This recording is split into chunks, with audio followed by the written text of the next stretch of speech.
நமோ தஸ்ஸ பகவதோ அரஹதோ சம்மா சம்புத்தஸ்ஸ. வசந்தம் தொலைக்காட்சி நேர்கள் அனைவருக்கும் அன்பார்ந்த காலை வணக்கம். அன்பார்ந்த புண்ணியவான்களே, இந்த உலகத்திலே பிறந்த மனிதர்களுக்கு கௌதம புத்த பகவான் இந்த தர்மத்தை போதிப்பதற்கான காரணம் என்னவாக இருந்தது தெரியுமா? கௌதம புத்த பகவான் இந்த உலகத்தில் 6 வருடம் கடும் தவத்தின் பிறகு இந்த தர்மத்தை முதலாவதாக போதிக்கவில்லை. காரணம் என்னவாக இருந்திருக்கும்? அப்பொழுது அன்று பாரத தேசத்திலே பல சமயங்கள் இருந்தது, பல வழிபாடுகள் இருந்தது, பல பூஜைகள் இருந்தது, பல பிரார்த்தனைகள் இருந்தது. அதுக்கு இடையில் கௌதம் புத்த பகவான் தோன்றி என்ன சொல்லுகின்றார்? துக்கம் என்றால் என்ன? ஒரு மனிதனுக்கு துக்கம் ஏற்படுவதற்கு காரணம் என்ன? அந்த மனிதன் துக்கத்திலிருந்து விடுபடுவது எப்படி? ஒரு மனிதன் வாழும்போது பிரச்சனைகளை குறைத்து கவலைகளிலிருந்து மீண்டு ஒரு மனிதன் எப்படி சந்தோஷமாக வாழ்வது என்பதை இந்த உலகுக்கு எந்தவிதமான பாகுபாடும் இல்லாமல் போதித்தவர் கௌதம் புத்த பகவான். ஆசைகள் அதிகரிக்கும் போது வாழ்க்கையிலே துக்கங்களும் வேதனைகளும் அதிகரிக்கின்றது. இந்த உலகத்தில் ஆசைப்படாத மனிதர்கள் யாருமே கிடையாது. எல்லா மனிதர்களுக்கும் ஒவ்வொரு ஆசைகள் இருக்கின்றது. ஒவ்வொரு மிருகங்களுக்கும் ஆசைகள் இருக்கின்றது. தேவலோகத்தில் உள்ளவர்களுக்கும் ஆசைகள் இருக்கின்றது. ஆசை யாரை விட்டது? ஆனால் ஆசையிலிருந்து விடுபடுவது எப்படி என்பதை மிக அழகாக தெளிவாக இந்த தர்மத்தினூடாக போதித்திருக்கின்றார். வாழ்க்கையிலே அதிகமான விடயங்களில் நாங்கள் ஆசைப்படக்கூடாது. இப்பொழுது அன்பு புண்ணியவான்களே, உங்கள் வாழ்க்கையிலே நீங்கள் ஆசைப்பட்டதெல்லாம் உங்களுக்கு கிடைத்ததா? இல்லை அல்லவா? உங்களுக்கு கிடைத்ததெல்லாம் நீங்கள் ஆசைப்பட்டதா? இல்லை அல்லவா? அப்போது ஆசைப்பட்டது கிடைக்கவும் இல்லை, கிடைத்ததெல்லாம் நாம் ஆசைப்பட்டதும் கிடையாது. இந்த உலகத்திலே பிறந்த எல்லா மனிதர்களுக்கும் பிரச்சனைகள் இருக்கின்றது, வேதனைகள் இருக்கின்றது, கவலைகள் இருக்கின்றது. காரணம், ஒரு மனிதன் வாழ்க்கையில் அதிகமாக ஆசைப்படுவதால். இந்த ஆசை யாரை விட்டது? அன்பு புண்ணியவான்களே, அன்பார்ந்த பெற்றோர்களே, பெரியோர்களே, மாணவ செல்வங்களே, கிடைத்த மனித வாழ்க்கையில் ஆசைகளை குறைத்து வாழ்க்கைக்கு எது தேவைப்படுகின்றதோ அதை மட்டும் வாழ்க்கையில் வைத்துக்கொண்டு வாழ்வதற்கு முயற்சி செய்யுங்கள். அப்பொழுதுதான் ஒவ்வொருவருடைய வாழ்க்கையும் வாழும் போதே சந்தோஷமாக இருக்கின்றது. இந்த வாழ்க்கையிலே சந்தோஷம் என்றால் அதை கடையில் போய் வாங்க முடியாது. யாராவது நினைத்தால் எல்லாத்தையும் வாழ்க்கைக்கு தேவையானதெல்லாம் நாங்கள் கடையில் போய் பணம் கொடுத்து வாங்குகின்றோம். வியாபார இடங்களில் சந்தோஷத்தையும் போய் கடையில் வாங்க முடியும் என்று நினைப்பவர்களும் இருக்கின்றார்கள். எல்லாம் போய் வியாபார ஸ்தலங்களிலே வாங்க முடியும் பணங்களை கொடுத்து. இந்த உலகத்திலே சந்தோஷம் என்கிற ஒரு விடயத்தை ஒருபோதும் பணம் கொடுத்து வாங்க முடியாது.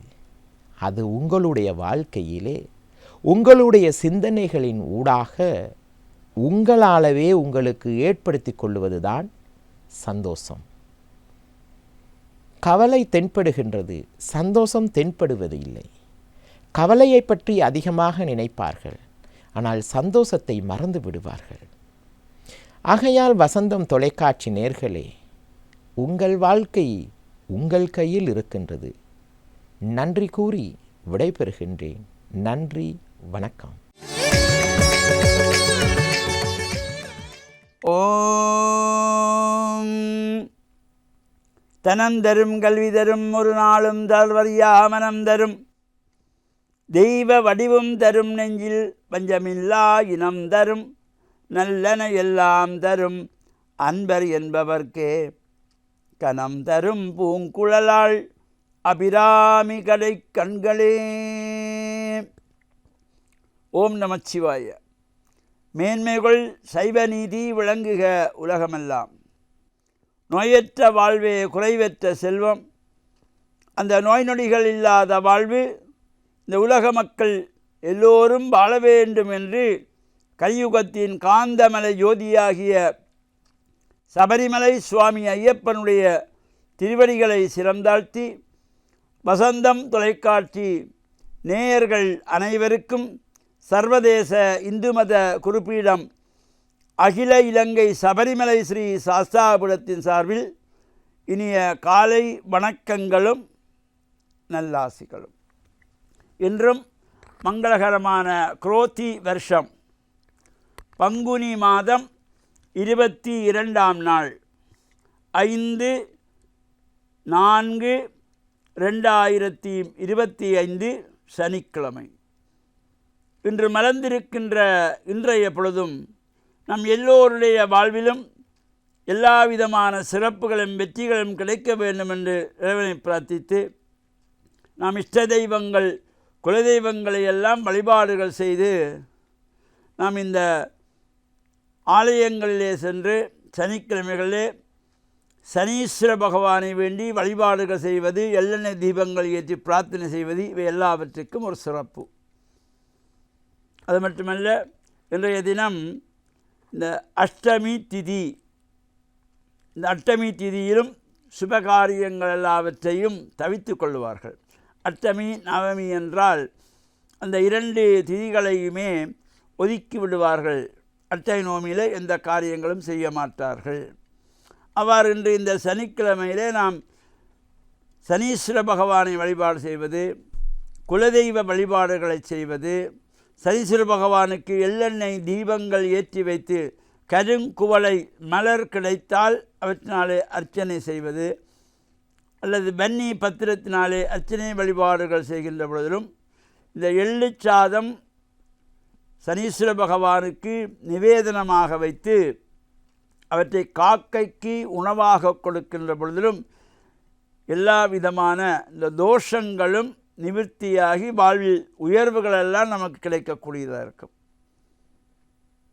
அது மட்டுமல்லாமல் இந்த நவக்கிரக வழிபாட்டிலே நாம் இந்த சனீஸ்வர பகவானை இவ்வாறு சனிக்கிழமைகள் தோறும் பிரார்த்தனை செய்து எள்ளெண்ணெய் தீபமேற்றி வழிபாடு செய்கின்ற பொழுது இந்த ஜாதக ரீதியாக நமக்கு லக்னத்திலே சனி, 2ஆம் இடத்திலே சனி, அர்த்தாஷ்டம சனி என்று 4ஆம் இடத்திலே சனி, அட்டமத்தி சனி, 7.5 நாட்டு சனி என்று இந்த தோஷமுடையவர்களெல்லாம் இந்த சனிக்கிழமையிலே அதிகாலையில் எழுந்து ஸ்நான அனுஷ்டானம் செய்து ஆசார சீரராக ஆலயங்களில் சென்று வழிபாடுகள் செய்து குலதெய்வங்களை பிரார்த்தனை செய்து இந்த நவக்கிரகங்களுக்குள்ளே மேற்கு திசை நோக்கி அமர்ந்திருக்கின்ற சனீஸ்வர பகவானையும் வழிபாடு செய்கின்ற பொழுது எல்லா விதமான சிறப்புகளும் வெற்றிகளும் நமக்கு கிடைக்கக்கூடியது.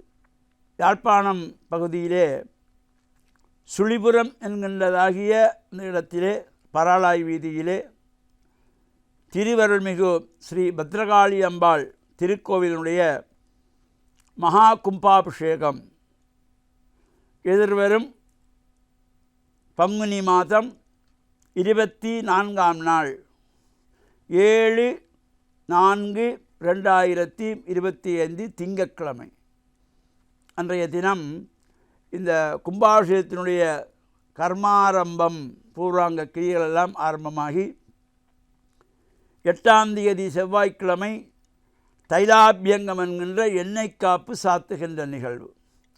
9ஆம் தேதி புதன்கிழமை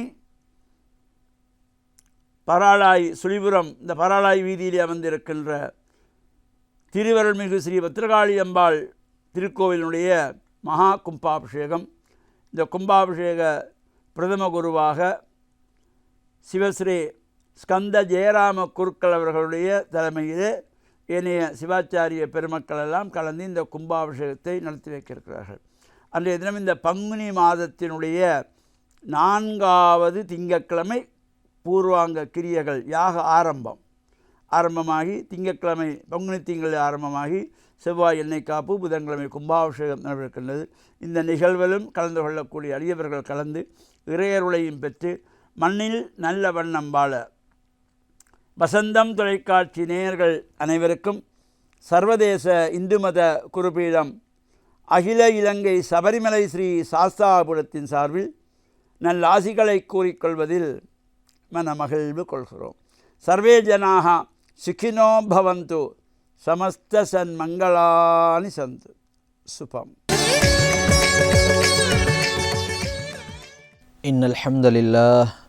innal hamdalillah nahmaduhu wa nusalli ala rasulihil kareem, amma ba'd. فقد قال الله سبحانه وتعالى في قرآنه الكريم بعد أعوذ بالله من الشيطان الرجيم بسم الله الرحمن الرحيم فويل للمصلين الذين هم عن صلاتهم ساهون الذين هم يراءون ويمنعون الماعون صدق الله العظيم. وقال نبينا صلى الله عليه وسلم إن أخوف ما أخاف عليكم الشرك الأصغر وما الشرك الأصغر يا رسول الله؟ فقال نبينا صلى الله عليه وسلم الرياء أو كما قال عليه الصلاة والسلام.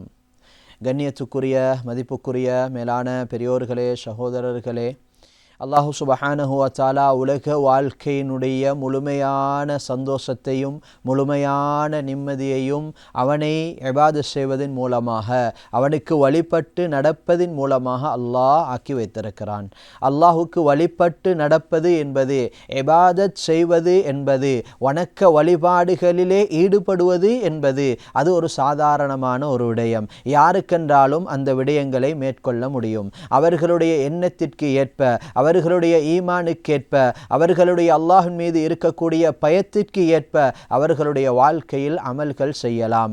அமல்களை தாராளமாக செய்யலாம். ஆனால் அந்த அமல்களை பாதுகாப்பது, அந்த அமல்கள் கபூலியத்துல்லா அமலாக ஆக்கிக் கொள்வதுதான் பாரதூரமானது, மிகவும் கஷ்டமானது. அதில் ஒன்றுதான் நாம் செய்யக்கூடிய அமல்கள். எப்பொழுது நாம் மற்றவர்களுக்கு காண்பிப்பதற்காக, மற்றவர்கள் பார்ப்பதற்காக வேண்டிய அமல் செய்கின்றோமோ அது எங்களுடைய எல்லா அமல்களையும் பாத்திலாக்கிவிடும். எல்லா அமல்களையும் அல்லாஹ்விடத்தில் சென்றடையாமல் தடுத்துவிடும். மற்றவர்களுக்கு காண்பிப்பதற்காக எங்களுடைய எந்த செயலாக இருக்கட்டும், எந்த அமலாக இருக்கட்டும், அது சதகாவாக இருக்கட்டும், அல்லது தான தர்மமாக இருக்கட்டும், அல்லது நாம் உதவி செய்வதாக இருக்கட்டும், அல்லது தொழுகையாக இருக்கட்டும், நோன்பாக இருக்கட்டும், ஹஜ்ஜாக இருக்கட்டும், ஏனைய நல்ல அமல்களாக இருக்கட்டும், அது வெறுமனே அல்லாஹ்வுக்காக வேண்டி மாத்திரம் நாம் செய்ய வேண்டும். எப்பொழுது முகஸ்துதிக்காக செய்கின்றோமோ அல்லாஹ் அதை வைத்து உலகத்தில் பல சோதனைகளை எங்களுக்கு உருவாக்கி தருவான். குர்ஆனிலே அல்லாஹ் சொல்கிறான், ஃபவைலுல் லில் முஸல்லீன், தொழக்கூடியவர்களுக்கு அல்லாஹ் கேடு உண்டாக்கட்டும், தொழக்கூடியவர்களுக்கு கேடு உண்டாவதாக, நாசம் உண்டாவதாக அல்லாஹ் என்பதாக அல்லாஹ் குர்ஆனிலே சொல்கிறான். தொழக்கூடியவர்களுக்கு ஏன் கேடு உண்டாக வேண்டும்? தொழக்கூடியவர்கள் ஏன் நாசத்தில் ஆக வேண்டும்? குர்ஆன் அல்லாஹ் தொடர்ச்சியாக சொல்கிறான், ஃபவைலுல் லில் முஸல்லீன் அல்லதீன ஹும் அன் ஸலாத்திஹிம் சாஹூன். தொழக்கூடியவர்களுக்கு கேடு உண்டாகட்டும் என்றால் அவர்களுடைய தொழுகை எவ்வாறு இருக்கும்? ஏனோ தானோ என்பதற்காக, பொடுப்போக்காக அவர்கள் நேரம் கிடைத்தால் தொழுது கொள்வார்கள். வாரத்துக்கு ஒரு முறை அல்லது வருடத்துக்கு ஒரு முறை, அல்லது நேரம் கிடைத்தால், நான் ஆரோக்கியமாக இருந்தால் நான் தொழுகிறேன் என்று நேரம் கிடைக்கும் பொழுது பொடுப்போக்காக தொழக்கூடியவர்களுக்கு அல்லாஹ் கேடு என்பதாக குர்ஆனிலே சொல்கிறான். அல்லதீன ஹும் யராஊன், அதே போன்று அல்லாஹ் குர்ஆனிலே சொல்கிறான், அவர்கள் தொழக்கூடியவர்கள் ஒன்று பொடுப்போக்காக தொழுவார்கள், அதே போன்று மற்ற மக்களுக்கு காண்பிப்பதற்காக வேண்டி தொழுவார்கள். ஃபவைலுல் லில் முஸல்லீன் அல்லதீன ஹும் அன் ஸலாத்திஹிம் சாஹூன் அல்லதீன ஹும் யராஊன். அவர்கள் மற்றவர்கள் பார்க்க வேண்டும், பெற்றார்கள் என்னை பார்க்க வேண்டும் என்பதற்காக பிள்ளைகள், மாணவர்கள் ஆசிரியர் என்னை பார்க்கிறார்கள் என்பதற்காக வேண்டி மாணவர்கள், தொழிலாளி முதலாளி பார்க்கிறார் என்பதற்காக வேண்டி தொழிலாளி அமல் செய்யக்கூடியவராக இருக்கிறார். இவ்வாறு ஒருவர் பார்ப்பதற்காக, ஒருவருக்காக நாம் அமல் செய்வோமாக இருந்தால் அந்த அமல்ல எந்த ஒரு பிரயோசனமும் கிடையாது. அதனால தான் அல்லாஹ் அல்லாஹ் குர்ஆன்ல சொல்கிறான், அவர்கள் காண்பிப்பதற்காக மற்றவர்கள் பார்ப்பதற்காக வேண்டி தொழக்கூடியவர்களுக்கு கேடு உண்டாகட்டும். நபியுல்லாஹி ஸல்லல்லாஹு அலைஹி வஸல்லம் அவர்கள் சொன்னார்கள், இன்ன அஹ்வஃப மா அகாஃபு அலைக்கும் அஷ்ஷிருக்குல் அஸ்கரு, உங்கள்கிட்ட நான் அதிகமாக பயப்படுறது, கூடுதலாக பயப்படுறது, நீங்கள் சிறிய முறையில் அல்லாஹுக்கு இணை வைச்சிடுவீங்களோ என்ற பயம் எனக்கு கூடுதலாக இருக்குது என்று சொன்னான். சஹாபாக்கள் கேட்டான், யா ரசூலல்லாஹ், அல்லாஹுக்கு சிறிய முறையில் இணை வைக்கிறதென்றா, அல்லாஹுக்கு இணை வைக்கிறதென்றா என்ன யா ரசூலல்லாஹ்னு கேட்டாங்க. அந்த நேரத்தில் நபி ஸல்லல்லாஹு அலைஹி வஸல்லம் அவர்கள் சொன்னார்கள், அர்ரியா, மற்றவர்கள் பார்ப்பதற்காக மற்றவர்கள் பார்ப்பதற்காக வேண்டி அமல் செய்வது என்பதாக சொன்னார்கள். அவ்வளவு பாரதூரமான ஒன்றுதான் மற்றவர்களுக்காக நாம் அமல் செய்வது. எனவே செய்யக்கூடிய அமல் அது குறைவான அமலாக இருந்தாலும் அல்லாஹ்வுக்கு பொருத்தமானதாக இருக்கும். நாம் இஹ்லாஸாக அல்லாஹ்வுக்காக வேண்டி மாத்திரம் செய்யக்கூடிய அமல்கள் தான். எனவே செய்யக்கூடிய அமல்கள் குறைவாக இருந்தாலும் நபி அவர்கள் சொன்னார்கள், அஹப்புல் அமாலி இலல்லாஹி அத்வமுஹா வ இன் கல்ல, அல்லாஹ்வுக்கு மிகவும் விருப்பமான அமல்கள், ஆக விருப்பம் அல்லாஹ்வுக்கு எது என்று சொன்னால் அது குறைவாக இருந்தாலும் தொடர்ச்சியாக செய்வது, நேமமாக செய்வது. எப்பொழுது எந்த அமலிலே நாம் அல்லாஹ்வுக்காக செய்கிறோம் என்ற உணர்வோடு செய்வோமோ அல்லாஹ் அந்த அமலை இஸ்திகாமத்தாக தொடர்ச்சியாக செய்யக்கூடிய நிலவரங்களை உருவாக்குவான். எப்பொழுது மற்றவர்களுக்கு காண்பிப்பதற்காக, மற்றவர்கள் பார்க்க வேண்டும் என்பதற்காக வேண்டி நாம் அமல் செய்வோமோ அந்த அமலிலே அல்லாஹ் எங்களை நிரந்தரமாக இருக்க வைக்க மாட்டான். அந்த அமல் தொடர்ச்சியாக எங்களுடைய வாழ்க்கையில் இருக்காது.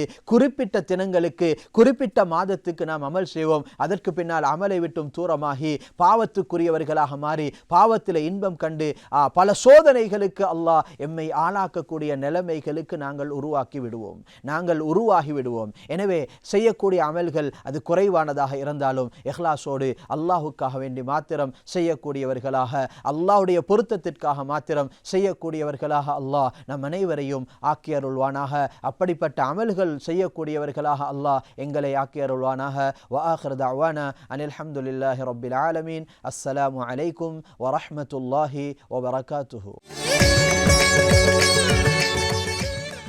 பிரியமானவர்களே, வசந்தம் டிவி நேயர்களே, மறுபடியுமாக இந்த காலை வேளையிலே உங்கள் ஒவ்வொருவரையும் இயேசு கிறிஸ்துவின் நாமத்தினாலே அன்புடனே வாழ்த்தி வரவேற்பதிலே பெரும் மகிழ்ச்சி அடைகின்றேன்.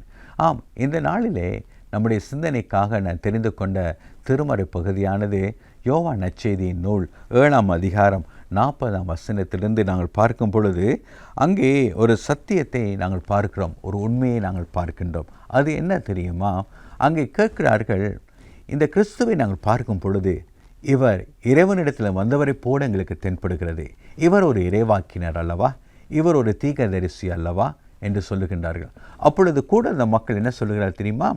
இவர் கலிலியாவை சார்ந்தவர், இவர் ஏழைகள் எளியவர் வாழ்கிற பிரதேசத்தை சார்ந்தவர், அவர்களில் அநேகர் மீன் பிடிக்கிற தொழில் செய்கிறார்கள், ஒரு சிலர் தத்திய தொழில் செய்கிறார்கள். அந்த பிரதேசமானது, அந்த பகுதியானது ஒரு பின்தங்கிய பிரதேசம். அங்கிருந்து ஒரு இறைவாக்கினர் வர முடியுமா? அங்கிருந்து ஒரு நல்ல ஒரு மாமனிதர் உருவாக முடியுமா என்ற கேள்வியை வினவுகிறதை நாங்கள் பார்க்கிறோம். பிரியமானவர்களே, அநேக நேரங்களிலே நானும் நீங்களும் சில வேளைகளிலே ஒவ்வொரு பிரதேசத்தை வைத்து அல்லது ஒவ்வொரு நாடுகளையும் கூட நாங்கள் முன்வைத்து அதனை தரம் குறைவாக மதிப்பீடு செய்கிறோம் அல்லவா? ஆம், அதிலிருந்து நாங்கள் வெளிவர வேண்டும். உலகத்திலே தோன்றின அநேக சாதனை படைத்த விஞ்ஞானிகளாக இருக்கலாம் அல்லது கண்டுபிடிப்பாளர்களாக இருக்கலாம், அவருடைய வாழ்க்கை சற்று ஆராய்ந்து பாருங்களே. அவர்கள் எல்லாருமே சாதாரணமான கிராமங்களிலிருந்து அல்லது நகரங்களிலிருந்து பாடசாலையிலிருந்து படித்து வெளியேறினவர்கள் தான். ஆம், இந்தியா நாட்டினுடைய ஜனாதிபதியாகவும் விஞ்ஞானியாகவும் இருந்த அப்துல் கலாம் ஐயாவை பாருங்கள். அவர் சாதாரண ஒரு பத்திரிகை விற்கிறவராக அவர் காணப்பட்டார். ஒரு ஏழை கிராமத்திலே, ஒரு ஏழை குடும்பத்திலே, ஒரு சாதாரண பள்ளிக்கூடத்திலே படித்தவராக காணப்பட்டார். இப்படியாக அநேகருடைய வாழ்க்கையை நாங்கள் திரும்பி பார்க்கும் பொழுது அவருடைய ஆரம்பம் அற்பமாக இருக்கிறது, ஆனால் முடிவோ பெரிய சாதனையாளர்களாக மாறிப்போயிருக்கிறார்கள். ஆம் பிரியமானவர்களே, இந்த நாளிலே எங்களுடைய மனநிலையிலே, எங்களுடைய மனோபாவத்திலே ஒரு மாற்றத்தை கொண்டு வரும்படியாக கடவுள் அழைக்கின்றார். அந்த மாற்றம்தான் என்ன? எவரையும் யாரையும் குறைவாக மதிப்பீடு செய்யக்கூடாது. அவருடைய பின்னணியை வைத்து, அவருடைய இனத்தை வைத்து, மதத்தை வைத்து, மொழியை வைத்து நாங்கள் இன்னொருவரை குறைவாக மதிப்பீடு செய்யக்கூடாது. சில நேரங்களிலே இந்த மதிப்பீடுகளோ இந்த மனப்பான்மையோ நம்மை அறியாமலே நமது உதடுகளின் வழியாக, வார்த்தையின் வழியாக வெளிவந்து விடுகிறது, அல்லது எங்களுடைய செய்கைகளின் வழியாக அது வெளிவந்து விடுகிறது. ஆகவே தான் இறைவன் இந்த நாளிலே நம்மை பார்த்து இந்த வார்த்தையை சொல்லுகின்றார். இஸ்ரவேல் மக்கள் மத்தியிலே அதே மனப்பான்மை இருந்தது. ஆம், அங்கே நீங்கள் பார்க்கலாம், கிறிஸ்து சீடனை அழைக்கும் பொழுது அங்கே சீடன் சொல்லுகின்றான், ஆம், நாசரேத்தூரிலிருந்து எந்த நன்மையும் வரக்கூடுமோ என்று சொல்லுகின்றான். ஆம், ஏன் அப்படி சொல்லுங்கன்னா, நாசரேத்தூர் என்பது ஒரு சிற்றூர், ஒரு பின்தங்கிய ஒரு கிராமம். அங்கே தச்சு தொழில் செய்தவர்கள் தான் வாழ்ந்து கொண்டிருக்கிறார்கள். ஆமாம், அங்கே பலஸ்தீனா மெப்பிலே நாசரேத்தூர் என்பது ஒரு யாராலுமே புகழப்படப்படாத அல்லது ஒரு தனித்துவம் வாய்ந்த ஒரு இடம் அல்ல. ஆனால் அங்கே தான் நமது ஆண்டவராகிய இயேசு கிறிஸ்து தான் பிறந்து வாழ்ந்து 30வது வயதிலே அவர் திருப்பணிக்கு வரும் வரைக்கும் அந்த கிராமத்திலே தான் அவர் வாழ்ந்தார். ஆகவே இந்த நாளிலே பிரியமானவர்களே, நாம் யாரையும் எவரையும் எக்காரணத்தை கொண்டும் நாங்கள் குறைவாக மதிப்பீடு செய்யக்கூடாது என்று சொல்லி இறைவன் நமக்குள்ளே ஒரு ஆழ்ந்த சிந்தனையை இந்த நாளில் வைக்கிறவராக இருக்கிறார். ஆம், பாருங்கள், தாமஸ் ஆல்வா எடிசன், அவருடைய வாழ்க்கை கூட நீங்கள் சற்று திரும்பி பார்ப்பீர் என்று சொன்னால், அவர் படிப்பறிவு இல்லாதவர், அவர் படிப்பதிலே கொஞ்சம் தாமதித்து படிக்கக்கூடியவர். ஆகவே அவர் பாடசாலையிலிருந்து கூட அவர் புறக்கணிக்கப்பட்டார், அவர் விலக்கிவிடப்பட்டார். ஆனால் அவருடைய தாயார் வீட்டில் வைத்துத்தான் அவருக்கு கல்வி கற்றுக் கொடுத்தார்கள். அவருடைய தகப்பனார் சொன்ன ஒரே ஒரு காரியம், தாமஸ், நீ செய்ய வேண்டிய ஒரு காரியம் என்னவென்றால், தினந்தோறும் திருமறையை வாசி, வேதத்தை வாசி, நீ பைபிளை ஒவ்வொரு நாளையும் வாசி, ஆம், அது உனக்கு நல்ல ஞானத்தை தரும் என்று சொல்லி நன்றாக அந்த தகப்பனார் ஊக்கப்படுத்தினார். தாயார் வீட்டிலிருந்து பல வடிவங்களில் அவர் உற்சாகப்படுத்தினார். இறுதியிலே நாங்கள் பார்க்கிறோம் அல்லவா, இந்த பூமியிலே மின்சாரத்தை கண்டுபிடித்த ஒரு மாமனிதனாக அவர் மாறினார். அது மாத்திரமல்ல, 1000க்கும் அதிகமான கண்டுபிடிப்புகளுடைய காப்புறுதி பெற்றவராக அவர் மாறிப்போனார். ஆகவே பிரியமானவர்களே, இந்த நாளிலே இறைவன் நமக்கு பல உதாரணங்களையும் பல மனிதர்களையும் எங்களுக்கு முன்னிறுத்துவதற்கு காரணம் என்ன தெரியுமா? ஆம், நானும் நீங்களும் ஒருவருடைய இடத்தை வைத்து, நகரத்தை வைத்து, படிப்பை வைத்து, அவருடைய எந்த சாதி எந்த இனம் வைத்து நாம் குறைவாக மதிப்பீடு செய்யவே கூடாது. அப்படியானால் நமது ஆண்டவராக இயேசு கிறிஸ்துவை பாருங்கள், அவர் நாசரேத்தூரிலே அவர் பிறந்து வாழ்ந்து வளர்ந்தாலும் கூட இன்றைக்கும் அவரை குறித்து புகழப்படுகிறது அல்லவா, அவரை குறித்து பேசப்படுகிறது அல்லவா, அவருடைய வாழ்க்கை சரித்திரம் தியானிக்கப்படுகிறது அல்லவா, அவர் இறைவனுடைய மகனாக இந்த பூமியில் வாழ்ந்த காரியத்தை குறித்து இந்த நாளில் நீங்கள் சிந்தித்து கொண்டிருக்கிறோம் அல்லவா. அப்படியானால் எங்களுடைய மனப்பான்மை மாற்றிக்கொள்வோம். எப்பொழுதுமே மற்றவர்களை உயர்வாக உன்னத இடத்தில் வைத்து அவரை மதிக்க கற்றுக்கொள்வோம். இந்த வார்த்தை குறித்து இந்த தவக்காலத்தில் சிந்திப்பீர்களா? கடவுள் தாம் உங்களை ஆசீர்வதிப்பாராக.